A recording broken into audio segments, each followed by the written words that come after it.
This is the Morning Drive Podcast from Double T 97.3, presented by Cantex Roofing and Construction. I'm Mike Hebert, owner of Cantex Roofing and Construction. Every day is game day, and we'll get it right when it comes to your roofing, construction, windows, and mirrors. Call Cantex Roofing and Construction today. Together, we are one serving you. No one will break down the Big 12 men's basketball schedule more than the Morning Drive and Double T 97.3. You think? You think? What, like if you could only go to one game next year, Jamie, which would it would be in the Big 12? For basketball? Yeah. If I could only go to one, I would go.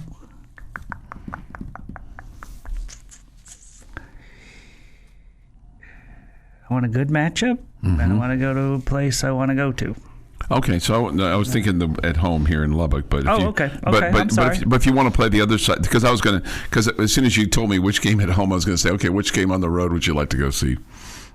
I think I would choose the BYU game on the road. Yeah, I think that would be really fun to see. Mm-hmm. And I think I would choose the Kansas game here at home on a Monday night. Monday night, yeah. That's going to be February the 2nd. That's a 8 o'clock tip. And if you are kind of where you are or what you think you're going to be, that should be a pretty raucous environment. I think so. I think I'm definitely with you on. I think I'm with you on the big Monday game. I'd almost rather they just not play each other, to be quite honest. I think I would. He's afraid to lose.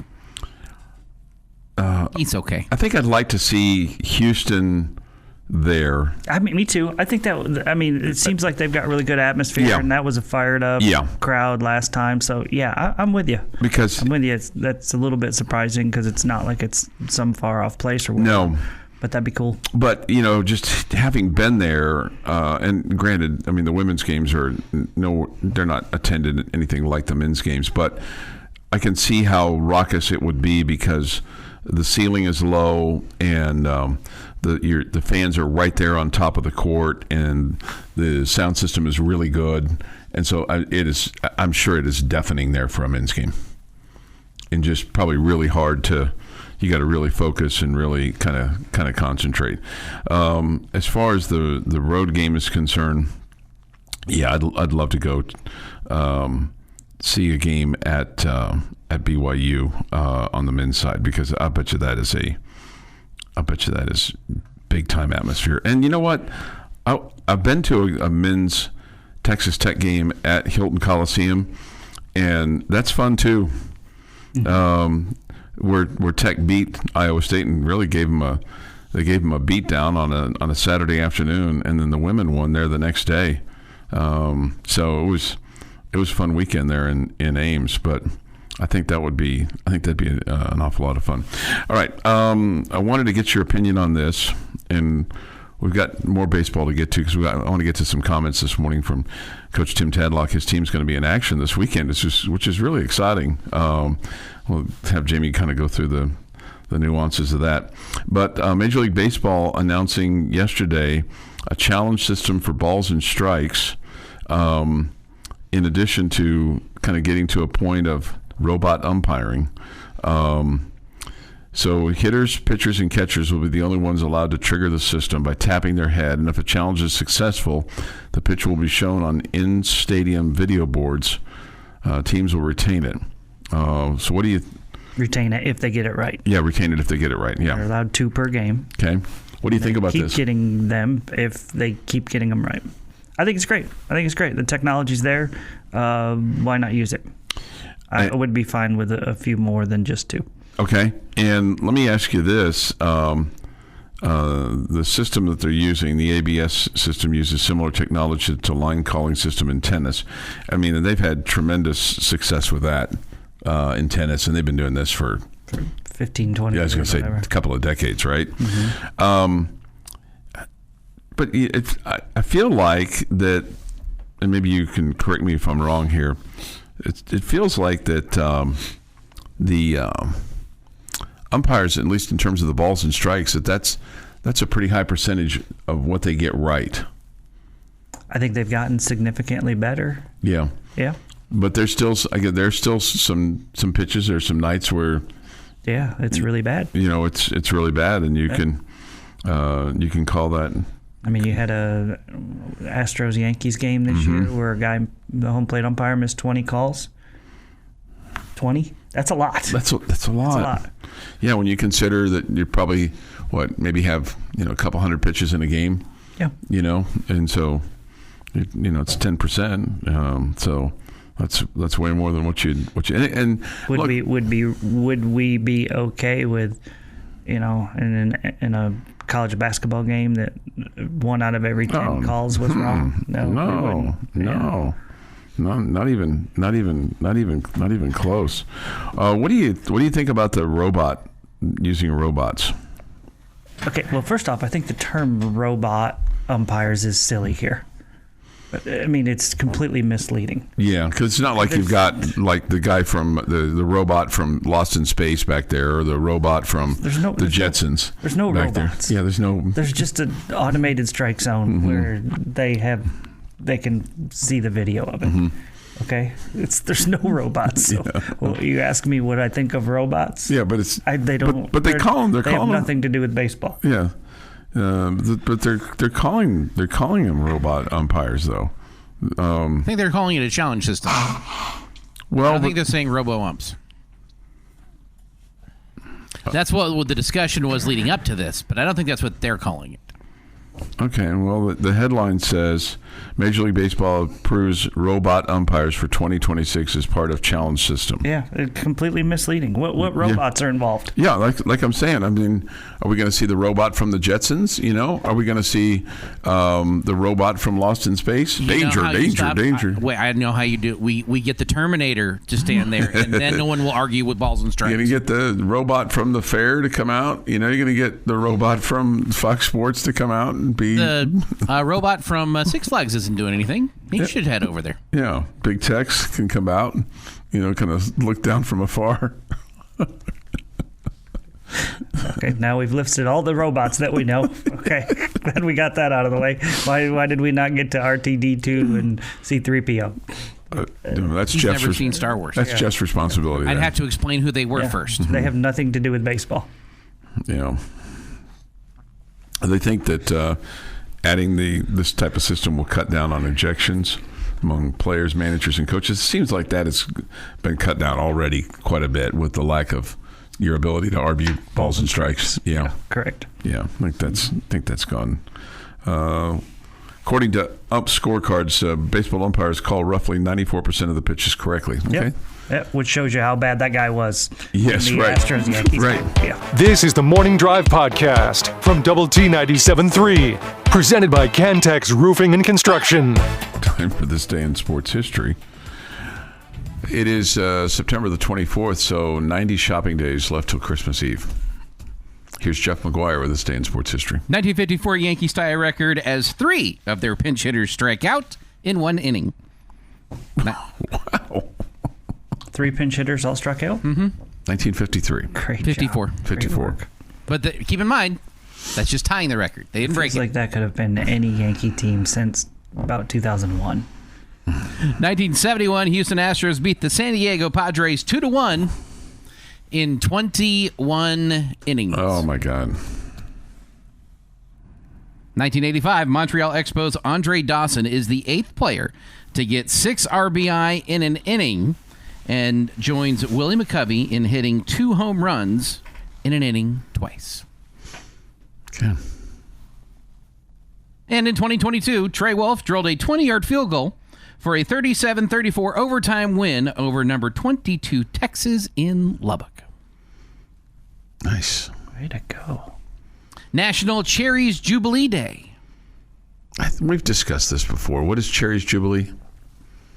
Like a dessert. Yeah, I knew it's a dessert. I just didn't. It seems like it's got some funky stuff in it as well. Quick look.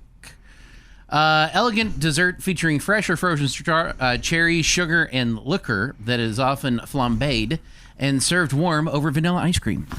All right, so here's the question. The real question is, are you excited about, are you down with, are you dying to eat anything with the word elegant in the description of it? I mean, I'm not looking for it, but I'm not turning it down either. Elegant. No, If elegant is in the word, it's probably not for Jamie. Yeah, that sounds reasonable. For me But I am as well. a fan of frozen cherries, sugar, and a liqueur that has been flambéed with What over is the warm ice cream. How do you flambe something? Light the sucker on fire, Chuck. Okay. Now, if it said I'm not the only one that didn't know that. Yeah. cherries that are lit on fire, that sounds more. That sounds more like a Jamie's alley. Elegant. Than an elegant dessert, right? Right. Sounds like I agree need to with put a button-up shirt Yeah. on to eat it. Yeah. I'm Well, you know, totally out. that. Yeah. It is happy birthday, Kevin Sorbo, who is 67. John Greeny, Mean Joe Green, 79. Eddie George, 52, and Rafael Palmeiro, who did not take steroids, is 61. I want to know how you got I just me, read it Joe too quick. Green into John Greeny. I just looked to it too quick. Did you just glitch? I did. And on this day, 1789, the Judiciary Act of 1789 is passed by Congress, signed by President George Washington, establishing the Supreme Court of the United States. Oh, how about that? And that is the state of sports history. 6:49. Back to Big 12 men's basketball schedule. Isn't Greeny something you guys used in high school back in the day? Greenies were Major League Baseball players in the okay. 70s. Yeah, they would scoop those up like M&Ms, apparently. Okay. Okay. Going back to the Trey Wolf field goal, I'm pretty sure that's the game that was really hot here, and the lucky lady was looking for a little shade, and she went out, and you could watch the game in those days. There was a bench right outside of Jones Stadium in the south end, and it was in the shade, and you could see the scoreboard. Okay, so she was just getting a little relief, and out there with her was Trey Wolf's mom when that field goal was kicked, because I think she got a little nervous during those times when her son was kicking, because there were some times when he was struggling. Wow, that would be really difficult.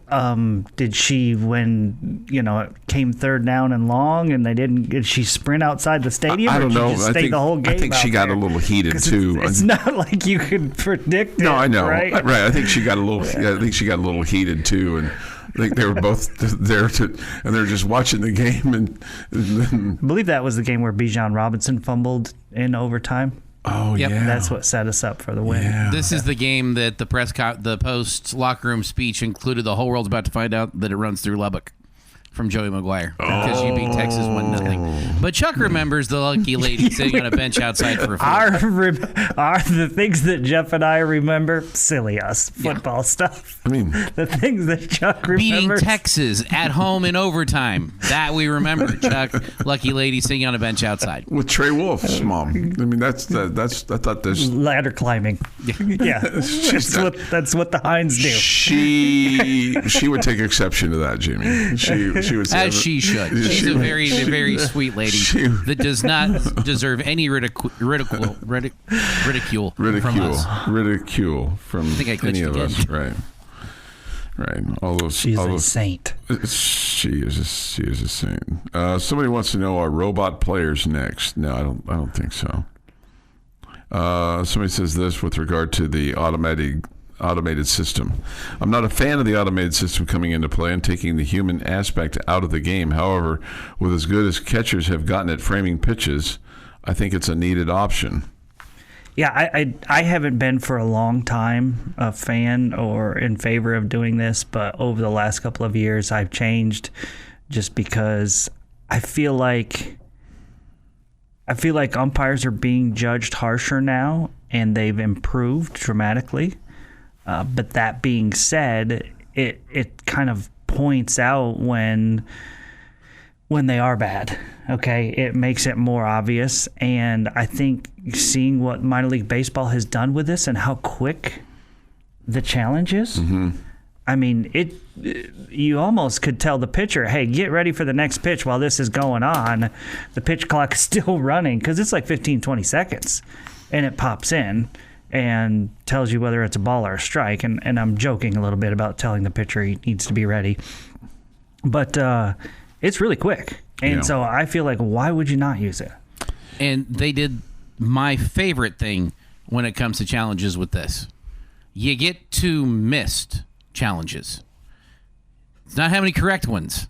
It's how many you miss. Yeah, if you get them right, you get it unlimited. Yeah, yes. I like that too. Which is the point that I've always wanted to make with this. And refs are human. And I'm not being critical of them in this regard, but if they're having a bad day, why am I limited on fixing the problem? Yeah, when we have the technology to do it. When I'm a jackwagon and ruin the game twice, then I don't get my challenges anymore. I got no issue with that. Yeah. But and it's 2 team challenges, right? I mean, yeah, it's not per player. it's not per player. Yeah. 2 missed team challenges. Yeah, and I got to believe managers are going to tell guys the situation has to dictate whether we challenge or not. Mm-hmm. If it's a scoreless game in the second with 2 outs and nobody on base, I'm not challenging. We're saving that for a key moment with, a guy in scoring position, or we're down a run or whatever, and we're trying to catch back up. Wouldn't you like it if all players had they were attached to technology that if they made the wrong decision, the manager could press a button and be like a stun gun, and they just go on the field. They're spastic. That's maybe some of the 37 robots you mentioned earlier could do that for him. 37. Right, 6:53 this morning here on the Morning Drive. It's like I really like what the NFL has done with this instant replay, like this instant review, where it's obvious, right? Right, and they fix the man, I think that's great. Yeah, I wish college would do that. Yeah. What do they call it? Assist something. A replay assist. Replay assist. Yeah. I think that's been great. I love this song, Mr. Roboto. Who does this? Who's the artist? Styx. Yeah, thank you. It broke his heart if I'd said Joan Jett. Yeah, no, I knew it wasn't Joan Jett. With the Beatles. Buddy I knew it wasn't any of those. This is the backside of We Are the World. Your daily dose of sports and fun. This is the Morning Drive Podcast from Double T 97.3, presented by Cantex Roofing and Construction. Jamie Lent, Jeff McGuire, I'm Chuck Heinz. We'll have the High School Fan Zone on the air for you tonight. Coaches from Lubbock High, Friendship, and Lubbock Cooper all coming to pay a visit. And there are various activities that are going on for the fall. You've got team tennis going on, right? Team tennis is in the fall, right? Correct. You got team tennis going on. You got cross country going on. Big cross country meets coming up, and then obviously football and other stuff as well. The Friendship Tigers on Friday will play Midland Christian. That game will be at Friendship, and we'll have it for you at 6:30 on Double T 97.3 with play-by-play at 7. The Lubbock Cooper Pirates will take on the Plainview Bulldogs on Friday night, and they'll play at Greg Sherwood Memorial Bulldog Stadium there in Plainview. So that'll be on 100.7 The Score at 6:30. And then Lubbock High, they're coming off of a really disappointing loss. I think is probably one of those ones that eats at you all season long, because they lost by just a point, 50-49 to Lakeview. And they have a toughie. They're off this week, but they're getting ready for Tascosa next week. So they have a bye week this week. So maybe that's a good thing. You lose like that, and you get a chance to maybe let it sit in you just for a day or so, and then you get back on the field. But I guess maybe a lot of coaches will say, no, I really want to get right back out there and play.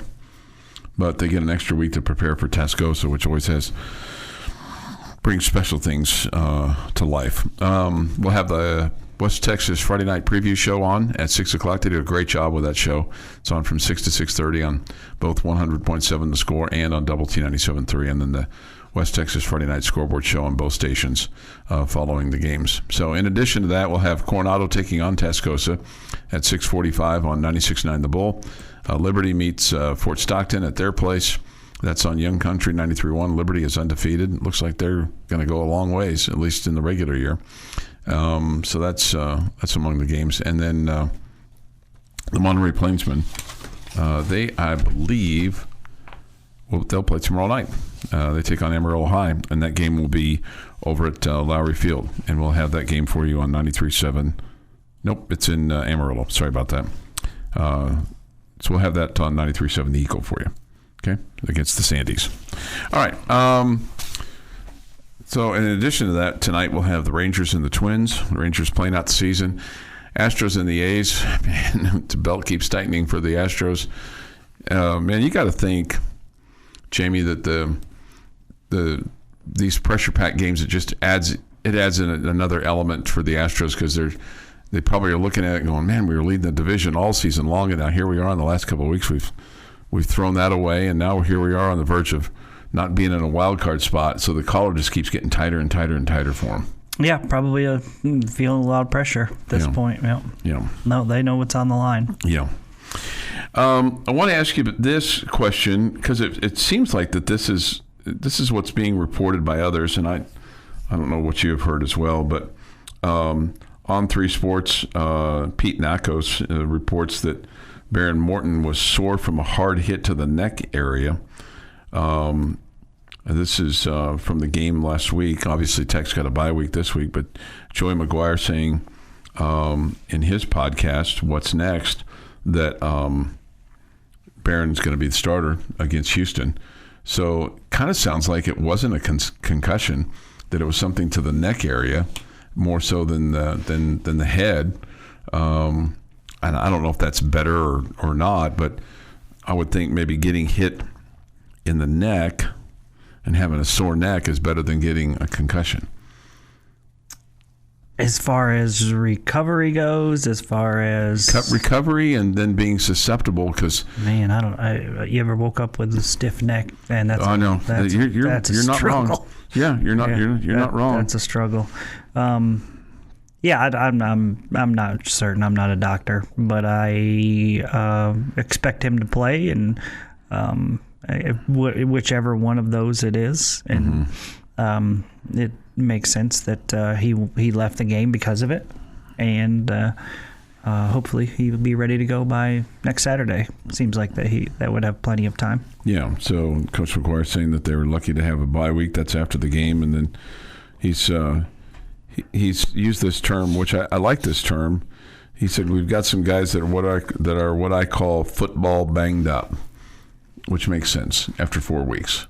Regardless of who you're playing, there's going to be those little extra bumps and bruises and things like that, areas that are sore or things that so that you get a little extra time to take the weekend off and then be ready against Houston, because it's not going to get any easier when it comes to that. 7:20 this morning here on the morning drive. Let's see. Thoughts, comments, see it's Warning Center chat line. I'm just looking to see if there's anything that was really. Somebody wants to know if I would put Jamie or Jeff on my staff. Yeah, I would, on my basketball staff. Oh, yeah? Yeah, I think Jeff would be in charge of logistics, things like that. And logistics. Yeah, just team travel, making sure that we had all the right meals. No. No? Bad plan. No? No logistics for Jeff? Bad plan. Jeff's good at a lot of things. Mm-hmm. Bad plan. A lot of things. Mm-hmm. I was thinking like you would be like a good I think that feels like a better job for me. Jeff can do a lot of really good things for logistics. You. I think that would be a better job for me. Yeah, that's probably true. Better plan.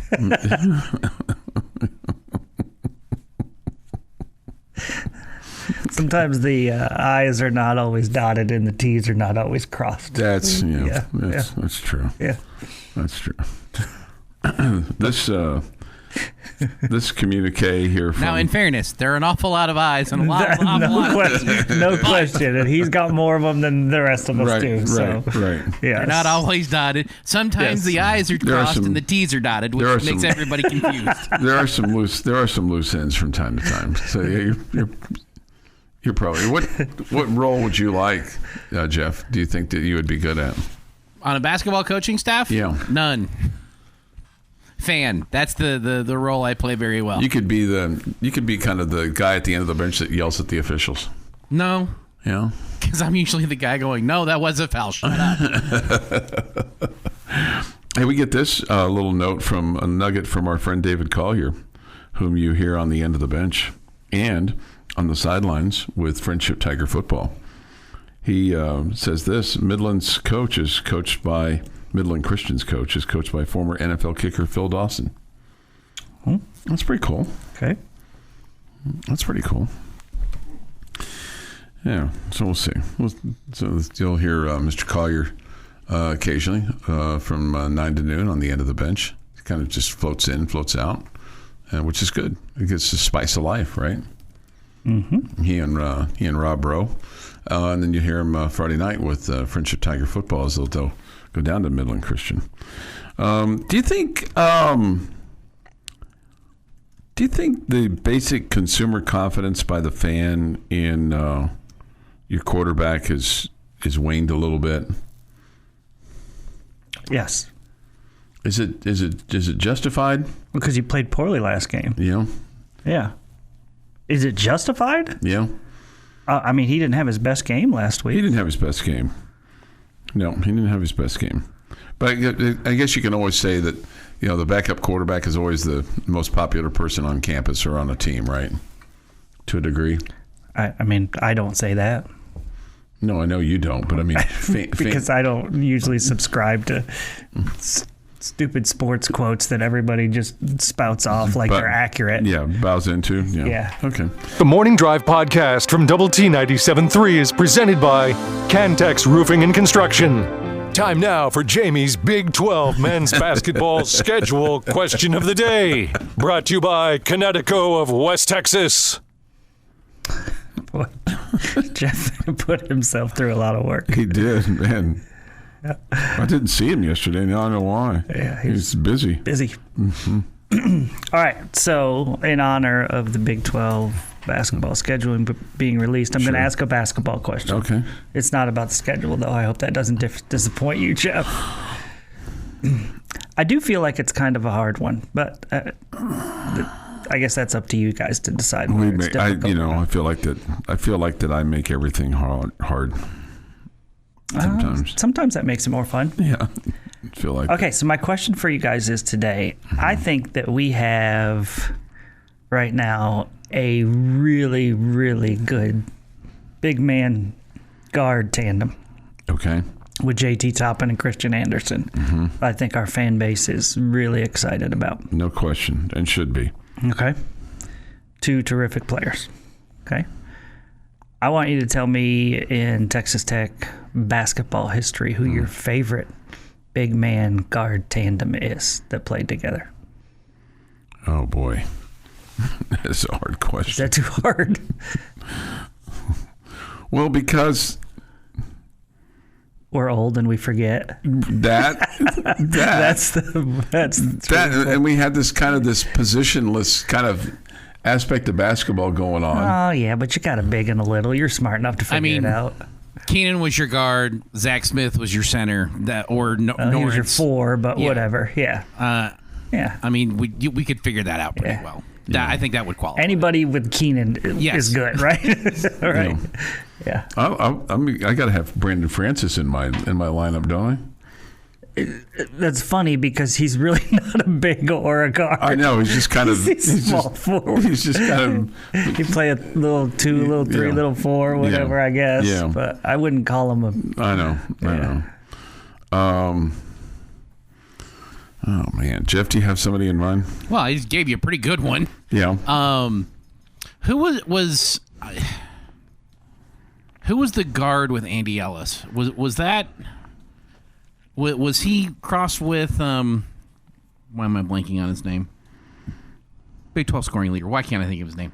Andre Emmett. Andre Emmett. Did they cross for a year, or was I bet they did. Andy afterwards? Because I've always had a big, place in my heart for Andy Ellis. He was a lot of fun and a really good dude. Mm-hmm. I loved watching Davide Moretti play. And you said a guard and a big. Is that what you said? Yeah. Okay. I'm going to go Davide Moretti and Tariq Owens. Okay. That's a good one. That's a good one. Yeah, that's a really good one. Somebody else said Tariq and Matt Mooney. Yeah, I mean, and there's a part of me. I mean, I really liked it. I mean, he didn't play a whole lot, but when he came in, it seemed like he sparked the team. But that was Avery Benson on that Final Four team. I mean, they list him at a guard. I mean, I was just thinking outside the box a little bit, making it really hard. There's sometimes, Chuck, you work so hard to be accepted as a Red Raider, and there are some times that you say things that just pushes you away from being that. Because he transferred away. You know what he has said to our fans and how much our fans hate that dude. I forgot about that. Yeah, you're right about that. I mean, with a passion. Well, they hate him more than Kevin McCullough? Because I don't like Kevin McCullough at all. I would guess that Tech fans might hate Avery Benson worse than Kevin McCullough. Really? At least they respect Kevin for having some skill. Okay. Yeah, there's some truth there. Yeah. Somebody on the chat line just hit mine. Corey Carr and Tony Battie. Oh, yeah. You love those two guys. That was my time going to school here at Texas Tech. Somebody says, do not mention Avery Benson. That's exactly what I did. I stepped right in it, didn't I? I'm trying to help you, Chuck. I really am. I know you are. I really am. I think it's harder to find the great bigs, right? It feels like we've had more really good guards. Yeah. And so it's harder. You got to find the big, and I think anybody with Tariq, would have been good. But also anybody with Keenan would have been good, right? Sure. Yeah. And Zach or Norrance would have been good answers. Somebody else said Bonowitz and Battie. Also, my time. Stan Bonowitz was a fantastic alley-oop thrower. Great three-point shooter, but the dude could throw oops with the best of them. And Tony Battie, man, he was great near the rim. And so, again, that's my time. So you're hitting close to my heart there. What about, let's see. But I guess it all goes to say, so I guess the next question would be, how does this tandem rate against any of the best you've ever had? I feel like pretty good. Pretty good. Pretty good. Yeah. I probably should have said Dejan Kravitz because I wanted him to be a 7-footer forever. Okay. I probably should have said him. Ronald Ross and Daryl Dora. That's a good one. See, yeah. These are good. I like Josh Gray too. I mean, he was fun to watch. Let's see. Michael Singletary and John Robertson. Yeah, that's a good one. Yep. See here and somebody says Emmett and Ellis played together 2 years. So, this really pleases me. That's a tough one to beat right there. Yeah. Because Emmett was so good. This really pleases me. In the 2013-14 roster on it, Dejan is listed as a 7-footer. Did he shrink one of the years? No. The year before, he was 6'11". He was 6'11", and I remember him coming up to me at Big 12 Media Day that year, 2013, and goes, "Hey," he goes, "I'm 7 foot now." Goodness. It was awesome. All right, some other answers: Sasser and Battie. I feel like Sasser was kind of a 3 or 4. Also, I wouldn't really call him. I wouldn't call that a big and a little combo. I guess I'd just say. Somebody else said Ham and Sasser. I mean, Lance Hughes has got to be in this conversation too at some point in time, right? Well, who's his big man? Well, I mean, that's a problem. Yeah, it's not just a one guy thing. Yeah. Yeah. Would you put Jay Crockett in the big man role to a degree? Man, such a versatile guy. I probably would. Yeah, stretch 4. I mean, you could pair him up with folks. The problem is he just didn't have Todd Ragoach or Jay Crockett. There would be a fun one to have back. Mm-hmm. Somebody says Ray Irvin and Bubba Jennings. There you go. Awesome. Bubba was tremendous. And Ray Irvin as well. Your daily dose of sports and fun. This is the Morning Drive Podcast from Double T 97.3, presented by Cantex Roofing and Construction. Well, first of all, in the Big 12, going from 20 games to 18 games, we needed to add a couple of games that we knew would be significant, that matched the strength of schedule for our league. And then after that, playing in the Metroplex, I think is a big deal. And having an opportunity for just to have not only playing there, but having quality opponents. And then trying to create a home court, neutral court combination. We want to play games in the USA. And starting on the road at Illinois will give us the opportunity to have a home game. And then we've got some games contracted that we haven't been able to get to the table at home. So that's kind of the next step in this process. I think our strength of schedule is significantly better, but we want to improve the home court games here at the USA. And we'll be able to do that with the home and home series with Illinois. No one will break down the Big 12 men's basketball schedule more than the Morning Drive and Double T 97.3.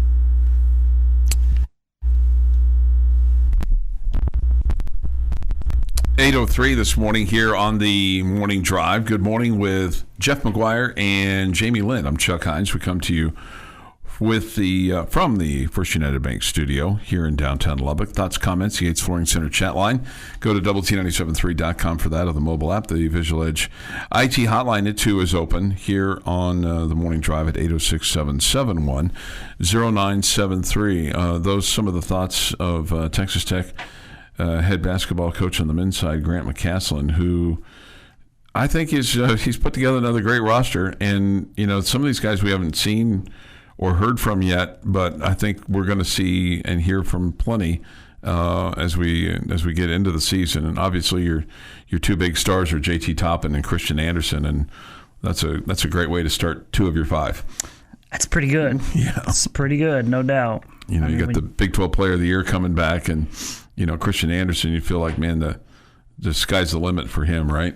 Yeah, no doubt. I mean, versatile guard that can score at all 3 levels. I mean, just a guy that seems to be getting better and better. Last year, he looked like just a guy that was oozing with athleticism when he stepped onto the court the first time. But as the season went along, you saw his outside game get better and better, and him just look more in control.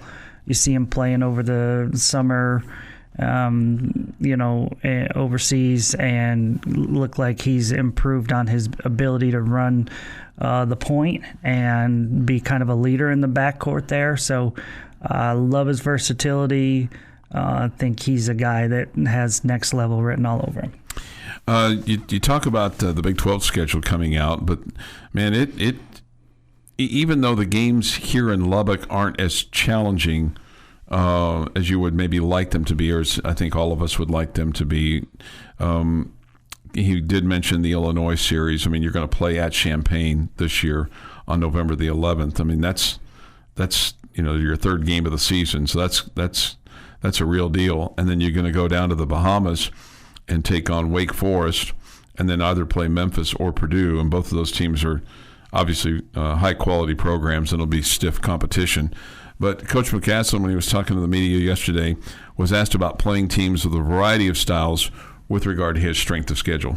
Well, I mean, we do a pretty extensive search on just making sure that we get the quality of opponent. We do look at style. I mean, it has to do with some of it, but honestly, we didn't try to necessarily match it with what we felt prepared us for our league as much as we just wanted to play great teams in great environments that would push our team to a limit where we have to be at our best at all times. I mean, there's just an edge that you have to compete with in the Big 12, and everybody says it, but there are no nights off, and so how do you create that same intensity in the non-conference? So not necessarily style, but trying to figure out how we create, as difficult of an opportunity as we can within reaching our fan base and playing in places that we feel like everybody would want to participate and be involved in, because the Red Raiders travel.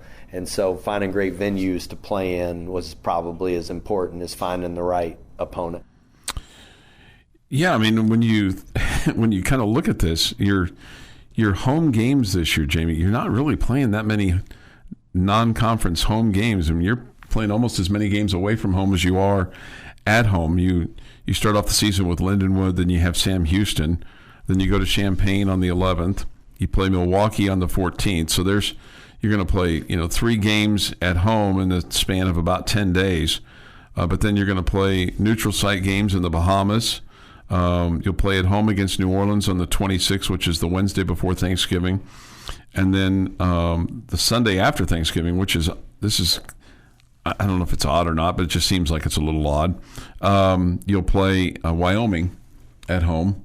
And then you've got those games in the Dallas area, playing LSU, obviously a real team, against in Fort Worth at the Dickies Arena, and then Arkansas, which I think that could be a pretty raucous environment.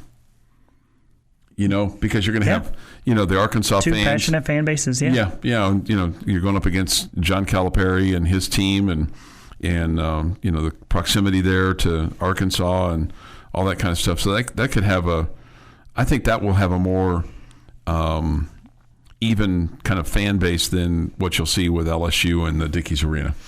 Yeah, it's interesting, right? Because you have this stance of, in football, you want to play 7 home games. Yes, right. I was thinking the same thing. Because, the money that it brings in. Obviously, football brings in a lot more when you sell out your arena/stadium than basketball does. But the idea is a little bit different in basketball, where you have to go on the road to play tough competition in neutral site games for the most part. And you make a bunch of money playing in those games as well. So at least I think you do. So that's just interesting how it's a little bit different. The funny thing is, Chuck, you have 7 non-conference home games in basketball, which equals the number of home games you have in football. But obviously that's not counting the 9 more you get in conference play. But right. Yeah. So it is just a different way you go about things because of the way college basketball is compared to the way college football is. And then also the financial benefits that are massive when you pack the house at the Jones to bring in a football game. Yeah, and you have to think that playing LSU at the Dickies Arena, there's TV implications there for both schools, and then the same thing in Dallas when you're taking on Arkansas, and then you'll finish up your non-conference at home by playing Northern Colorado on the 16th. And Winthrop on the 28th, and then sandwiched in between that is Duke, obviously at Madison Square Garden. So you're going to play some pretty high profile teams in your non-conference. I mean, it's definitely a challenging schedule. You're not just going to go, oh, hey, we're just going to be 12-0, with our non-con. It's going to be really challenging with LSU and Arkansas and Duke, and oh, by the way. Memphis or Purdue. I'm not saying that Wake Forest is not, but Wake Forest is not necessarily what it used to be back in the day. 8:10. A couple more things from Coach McCaslin next year on the Tim Morning Duncan's Drive. still on that team? He is not. No, he's not. Randolph Childress? No, I think he's time's expired. Chris Paul. Chris Paul's time's expired as well. Dave Odom's not the coach either. This has been the Morning Drive Podcast, presented by Cantex Roofing and Construction. Check out our library of Double T 97.3 podcasts at doublet97.3.com.